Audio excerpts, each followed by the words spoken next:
හැපි ටියුස්ඩේ. ඔන්න අදත් මම අරගෙන ආවා මම අද කාපු බීපු දේවල්. දවස පටන් ගන්න කොෆි එකක් නැතුව මම දන්නේ කොහොමද කරන්න කියලා.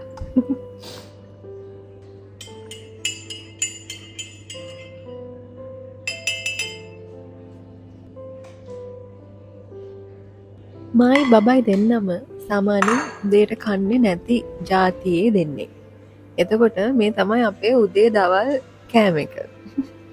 මම අද හැදුවේ සුදු කැකුල බත් උයලා පරිප්පු මිරිසට හදලා දම්බල කිරට උයලා දම්බල මමයි බබයි දෙන්නම හරි මාස කෑමක්. ඊට පස්සේ හතු එකක් මම එදා ගෙනාවනේ. ඒක බබා උයලා කන්නේ නැහැ. මම එයා ෆ්‍රයර් දාලා සම්බෝලයක් විදියට හැදුවා. ඔක තමයි අද අපේ කෑම එක දවල් උදේ.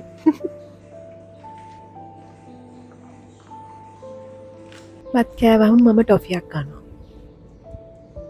මම බ්‍රවුනි එක try කරාද ඇත්තටම මේක අර බොක්ස් එකේ තිබුණට වඩා එළියට ගත්තට පස්සේ ගොඩක් පොඩි. මේකේ කැලරීස් 300ක් වුණාට මේක තනි රස ගොඩක් වැඩි. මම මගෙන් අහුවොත් මේක මම ආපහු ගන්නවද කියලා නෑ.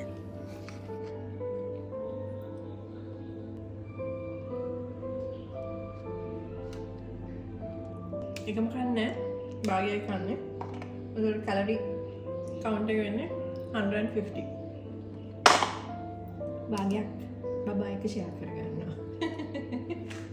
අද මම මුළු කුස්සිය මාස් කරා. පැන්ට්‍රි එකේ ඉඳලා පැන්ට්‍රි කබඩ්ස් පීදලා ඔය ඔක්කොම කරනකොට කරලා ඉවර වෙනකොට මට ආයේ හොඳ ගණන්. ඊට පස්සේ මම අද දවසේ දෙවෙනි කොෆි එක මේ විදියට හදාගෙන බිව්. මං වගේම බබත් දවසට එක වේලයි බත් කන්නේ. ඒක මට හරි ලේසි. ඊට පස්සේ රෑට අපි මොන හරි රැප් එකක් කමු කියලා කතා වුණා. රැප් නේද මොකක් හරි.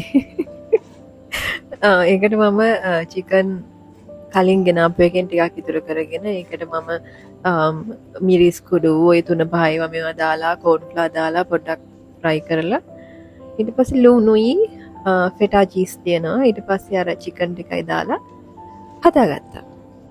මේකට හොඳටම බඩ පිරෙනවා.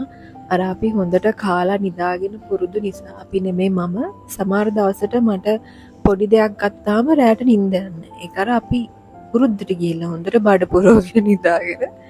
ඉතින් මේ වගේ දෙයක් ගත්තාම ඇත්තටම හොඳටම බඩ පිරෙනවා. ඔක මුල් දවස්වල මට ගොඩාක් වැඩියෙන් තිබුණා. හැබැයි දැන් නම් මම මේ ඩයට් එකට පුරුදු වෙලා එහෙම මට කිසිම අපහසුතාවයක් නැහැ. මම ඇත්තටම මේකට මේ ඩයට් එකට යන්න ප්‍රධාන හේතුව තමයි මම ජිම් එකේදී බර බලද්දි මගේ බර 70ක් කිලෝග්‍රෑම් 70ක්. මට දෙවියෝ සිහි වුණා. එතකොට මම එච්චර කල් හිතාගෙන හිටියේ මගේ බර 67යි කියලා. ඊට පස්සේ තමයි මගේ ඇස් ඇරුනේ. දැන් අපි බලමු මම මේක පටන් ගත්ත දවසේ ඉඳලා මාසයක් ගියාට පස්සේ ඇත්තටම බර කියලා බලමු මේකේ වෙනසක් තියනවද කියලා. මම දැන් දවසට වීඩියෝස් 2ක් අරන් එනවා කියලා ඔයා දන්නවද? බලන්න මං කොච්චර හොඳ වෙලාද කියලා. පහුගිය කාලේ මං දවස් ගාණක් වීඩියෝස් දාන්නෙත් නැතුව හිටියා. දැන් ඇත්තට මම හොඳ මට්ටමකට ඇවිල්ලා නේද? මට හරි සතුටුයි ඇත්තට මං ගැන. එටත් එනකන් ගිහින් එන්න. සුබ රාත්‍රියක්. Thank you so much for watching. Till next time. Bye.